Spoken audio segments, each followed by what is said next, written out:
Hola a todos, con ustedes el instructor Fidel Gerardo Hernández en clase de ajedrez. Estamos viendo el match del siglo. 50 años atrás se disputó este hermoso match en la ciudad de Reykjavik, Islandia. Comenzó en julio, un 11 de julio, y finalizó en septiembre. El campeón del mundo, Boris Spassky, ruso, enfrentaba al challenger Bobby Fischer, norteamericano. La primera partida la gana el campeón del mundo y la segunda partida Fischer se retira y no asiste al compromiso de jugar esta segunda partida porque le molestaban las cámaras. Ahora vamos a asistir a la tercera partida que por fin se pudo jugar. A puerta cerrada pero con cámara. Se temió muy seriamente que el match no continuase después de que el punto en litigio de la segunda partida fuera concedido a Spassky por incomparecencia de Fischer. Solución, por cierto, que no agradó a ninguno de los dos contendientes, porque si para el norteamericano había sido malo, para el soviético extraordinario deportista antes que nada tampoco estaría satisfecho si ganaba el match de esta forma. Quizás por ello se jugó a puerta cerrada a petición de Fischer, que ha dado la impresión de estar presionado para que continúe el match. Aquí en Reykjavik se habla insistentemente entre los informadores de cierta llamada que Bobby tuvo la noche anterior a la partida tercera de la Casa Blanca. Hay quien afirma que el mismo Henry Kissinger fue quien lo llamaba.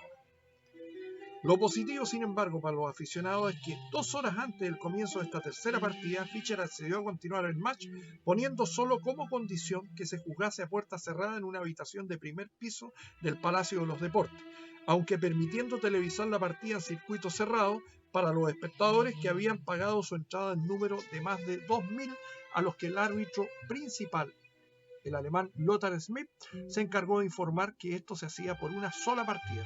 Las reglas establecen, dijo, que si uno de los jugadores cree que es molestado por parte de algo exterior, el árbitro puede llevar la partida a puerta cerrada. Lo he realizado bajo mi responsabilidad y solo para asegurar la celebración del match.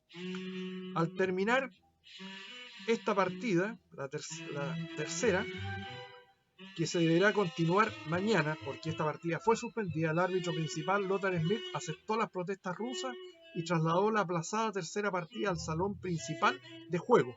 Schmidt afirmó que las condiciones de juego en el tablero del primer piso eran inferiores y Spassky accedió a jugar allí solo una partida y estima que el local no reúne buenas condiciones de juego.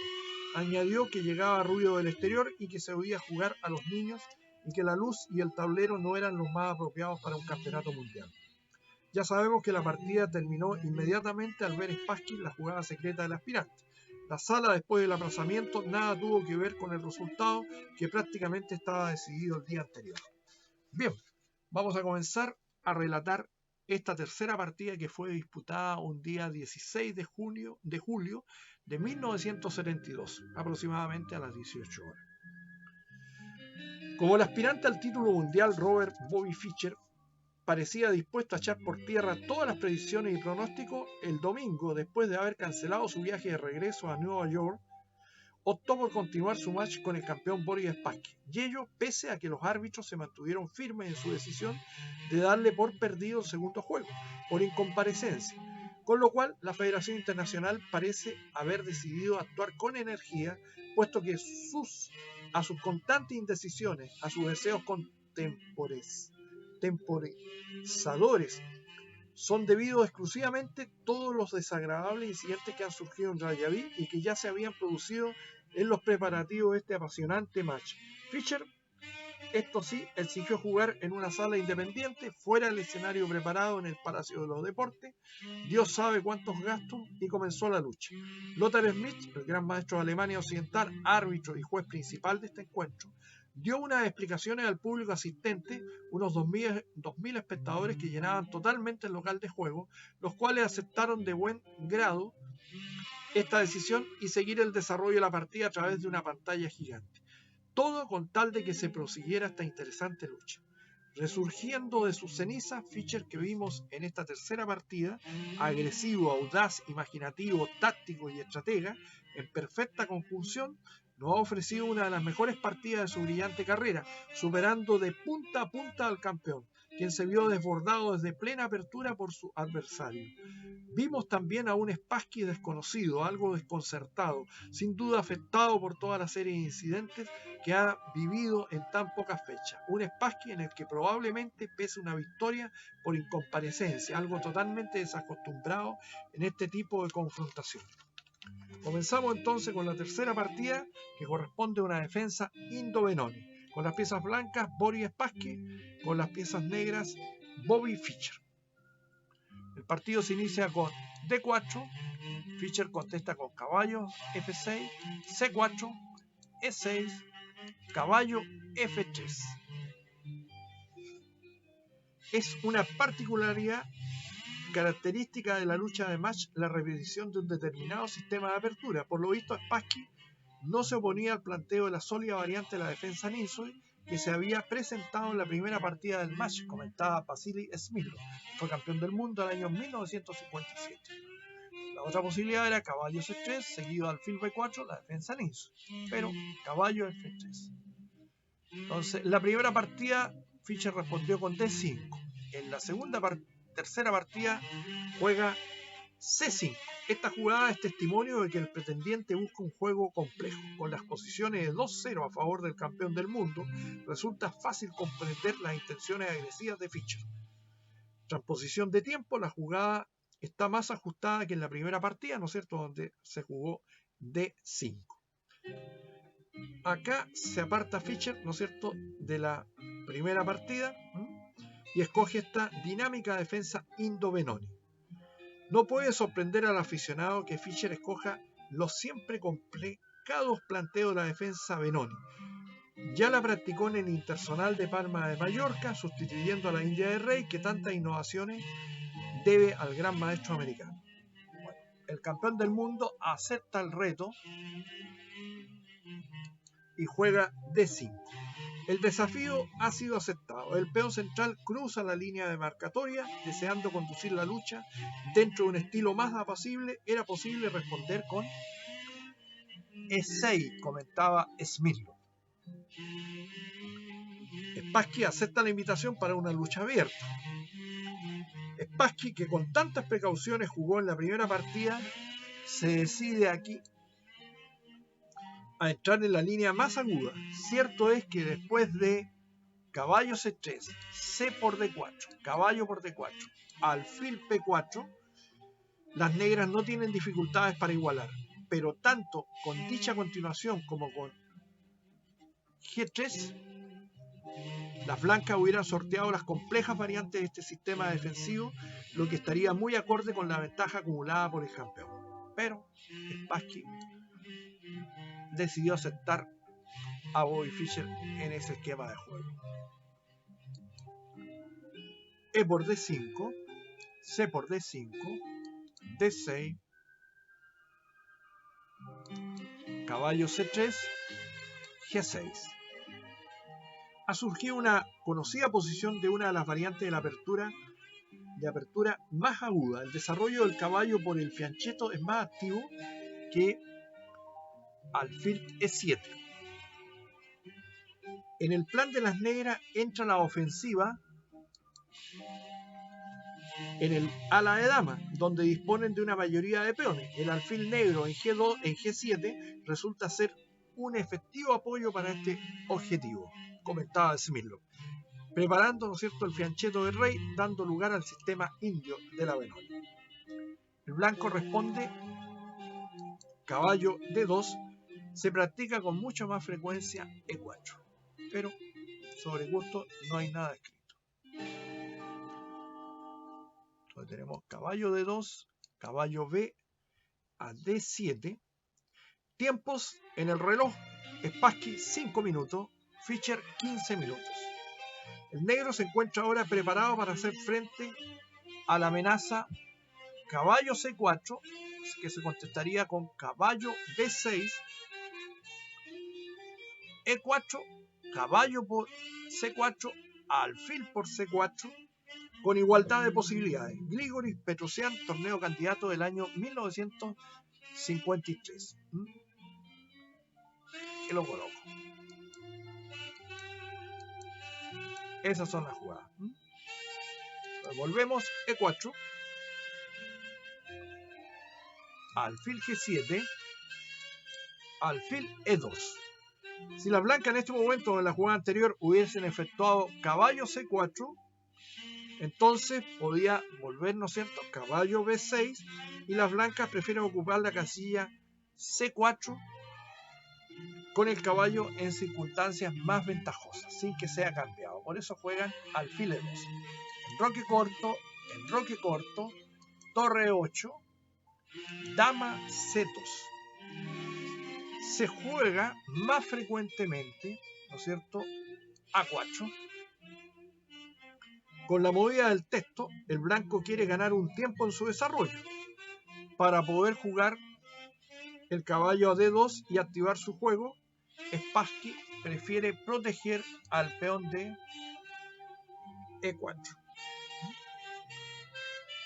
Y ahora caballo H5. Tiempo en el reloj, Spassky 35 minutos y Fischer 32 minutos.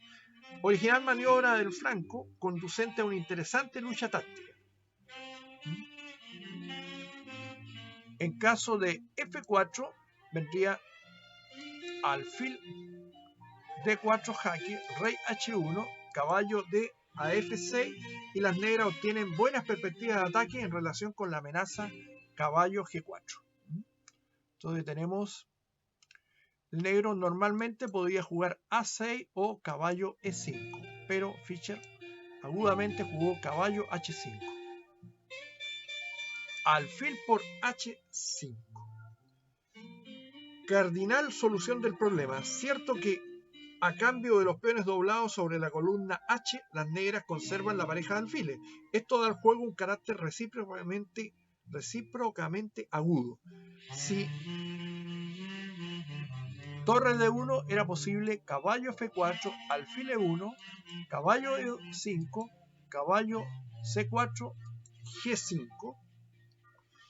Y los caballos negros ocupaban posiciones activas, según Vasily de Smith. Y ya vimos que era un poco arriesgado jugar F5, F4. Entonces, alfil por H5, G por H5, caballo C4, caballo E5, caballo E3, adquiriendo mayor control sobre la casilla F5 de las blancas. Spassky comienza a tener dificultades y conduce su caballo a la defensa del enroque. Si caballo por E5, venía alfil por E5, F4, alfil D4 jaque, rey H1, F5, E por F5, dama F6, y las negras recuperaban el peón teniendo gran actividad. Entonces tenemos caballo E3, dama H4, alfil D2, mejorando el desarrollo y esperando que el negro revele sus intenciones, opinaba Svetozar Grigori, gran maestro yugoslavo. Si caballo B5 venía dama E7, A4, A6, caballo C3 y B6 preparando B5. Entonces tenemos alfil D2, caballo G4. No era bueno jugar caballo F3 jaque debido a G por F3, alfil E5, torre F C1 y el rey blanco escapa del ataque de las negras. La otra posibilidad era alfil D7, pero Fischer jugó caballo G4.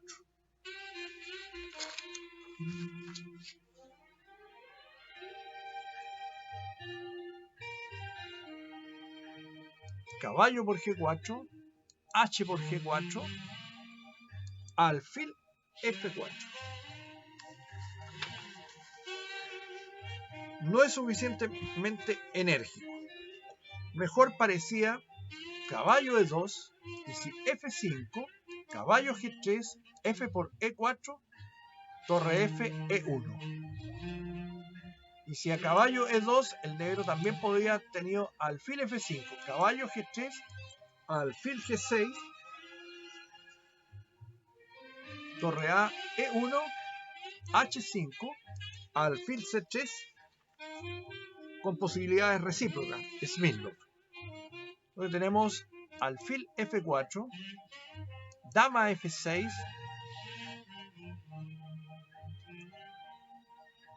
si alfil E5 da un juego fácil al blanco. En cambio, esta jugada es más problemática para el negro. Y ahora el error del campeón del mundo, G3. Difícilmente puede aprobarse esta continuación. Ahora las blancas tienen debilitada la posición del rey. Además, su peón rey no puede ser sostenido mediante F3 en busca de un activo contrajuego. Digamos, no puede ser sostenido con F3. Una jugada que, si bien afianza el enroque, deja a las blancas sin reacción alguna. Mejor parecía alfil G3 y seguido de F3. Era interesante esa línea. Pero Spassky jugó G3, alfil D7. Spassky en este momento 1 hora 3 minutos en su reloj y Fischer 57 minutos. No solo para evitar la amenaza caballo B5, sino también para preparar el ataque temático sobre el ala de dama a base de B5, convenientemente ejecutado. A4, B6, consolidando la estructura de peones en el ala de dama. Ahora el negro dispone de un plan claro: presionar a lo largo de la columna del rey y hacer progresar su mayoría de peones en el ala de dama. Esa jugada es para contestar a A5 con B5. Si el blanco avanza A5, B5. Entonces tenemos torre F, E1, A6. La superioridad de las negras es indiscutible. Estas preparan metódicamente el avance B5 sin que las blancas estén en condiciones de oponerse a ello. Torre E2. Si torre E3, dama G6.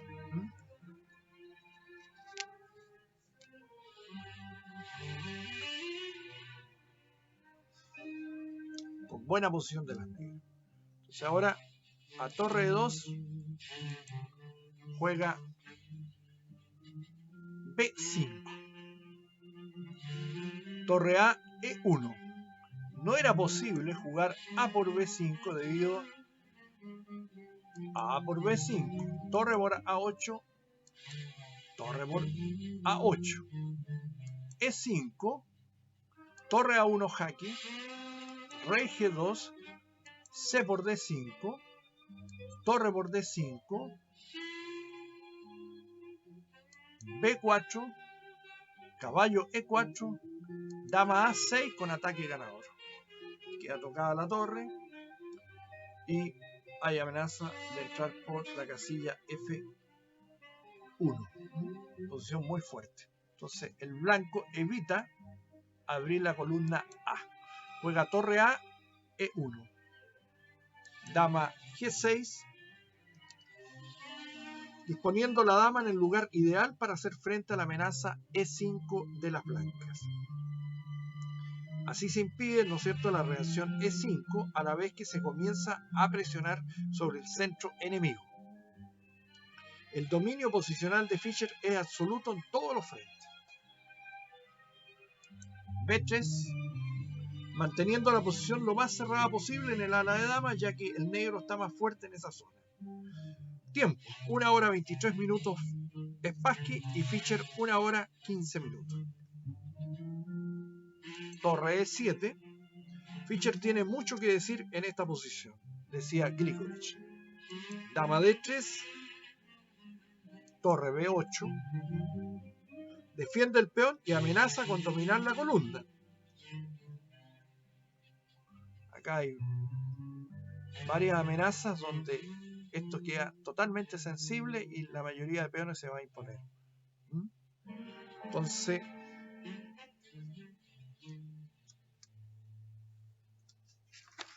continuamos. A por B5. A por B5. Esta A por B5 es obligada porque está la amenaza, si retrocedo acá, C5. C4 mejor dicho. Y había un golpe en la columna ahí con la torre. Bien. Tenemos A por B5, A por B5, B4. Impide B4 de las negras. Seguido de alfil B5, ¿no es cierto? Y ganando la calidad. Pero ahora se forma un peón pasado defendido en la columna C. Spassky se defiende heroicamente. Los peones negros deben ser bloqueados. C4. Si C por B venía caballo A2, torre C8, caballo por B4, torre C4, caballo C6, y las blancas podrían sostener mejor su posición. Hay que consentir el bloqueo de este sector, pero así se consigue un peligroso peón pasado bien apoyado por las negras. Con esa jugada. Dama D2, torre B a E8. La suerte de la partida se está aproximando a su clima. ¿Será el blanco capaz de defenderse? Torre E3. No es posible jugar alfil G5 debido a alfil por C3. Torre E3. H5. Las negras pueden no apresurarse a ganar el peón rey y proseguir reforzando la posición. Las blancas no disponen de jugadas útiles en este momento. No ofrecía nada si el negro jugaba alfil por C3, dama por C3, torre por E4, torre por E4, torre por E4, torre por E4, dama por E4 debido al golpe dama F6, el cual era peligroso. Mejor que ganar inmediatamente el peón. Ahora el rey negro tendrá la casilla, ¿no es cierto?, H7 cuando se produzca la liquidación general al capturar el peón del rey enemigo. Torre 3 a E2, rey H7. Spassky se limita a conservar su estructura defensiva mientras que Fischer gana algún tiempo en el reloj con movimientos de rey. Torre 3. Repetición que efectúa el soviético por disponer de menos tiempo para llegar al control. Rey G8. Torre 3 a E2. Y ahora alfil por C3. No hay otra alternativa para atravesar el campo enemigo. Dama por C3, torre por E4, torre por E4, torre por E4, torre por E4, dama por E4, alfil H6.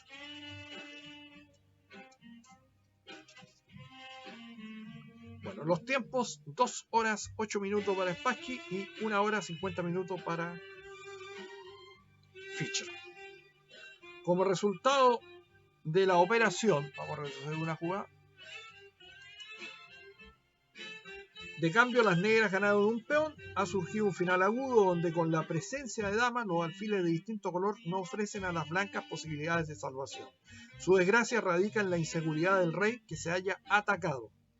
Indudablemente el campeón mundial pretendió llegar a esta posición en la que a costa de la pérdida de un peón, el hecho de que los alfiles corran por distintas casillas proporciona recursos de igualdad. Pronto Fischer demostrará por inconsistencia de tal presunción. Por de pronto no sirve alfil por D6 debido a dama por D5 y se amenaza mate. Dama D8, D1 jaque seguido de alfil C6 con desastre total. Entonces alfil H6.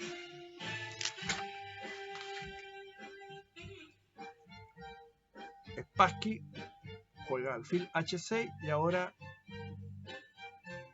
Fischer contesta con dama G6 defendiendo el mate en G7, alfil C1, dama B1. Evita alfil B7 e inmoviliza al alfil enemigo. El rey de Spassky tiene problemas, puesto que si ahora jugase rey G2 vendría dama D4 jaque, rey G1, dama por D5. Y no valdría, digamos,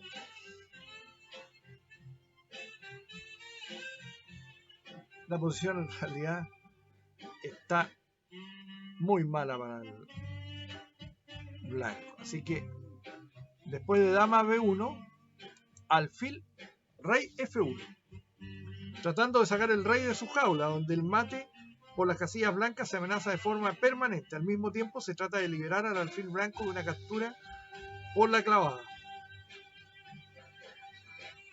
Alfil F5, buena jugada, rey E2, dama D4 jaque, dama E3, proponiendo el cambio de dama que evitaría a Spassky muchos quebraderos de cabeza. Pero dama C2 jaque, dama D2, dama B3. Teniendo problemas serios, Spassky decidió efectuar su movida 41 justo antes del aplazamiento y realizó dama D4. Si jugaba alfil B2, venía dama F3 jaque, rey E1, dama H1, rey E2, alfil D3 jaque, rey E3, dama E4 mate. Así que Spassky juega y sella dama D4. En esta posición quedó aplazada la partida el domingo, después de la primera sesión de 5 horas de juego, abandonando a Spassky sin continuar la lucha el martes. En efecto, ¿no es cierto? Tenemos que la jugada secreta, cuando Spassky se acerca a la renovación, la jugada secreta fue alfil D3, jaque, y abandonó a Spassky.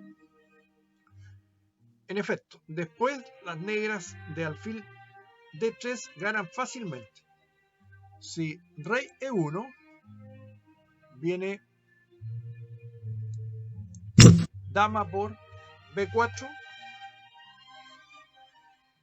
y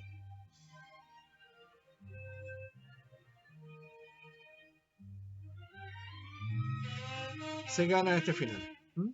O bien, después de esa jugada, si el blanco jugaba rey E3, venía dama D1, dama B2, y acá dama E1 jaque,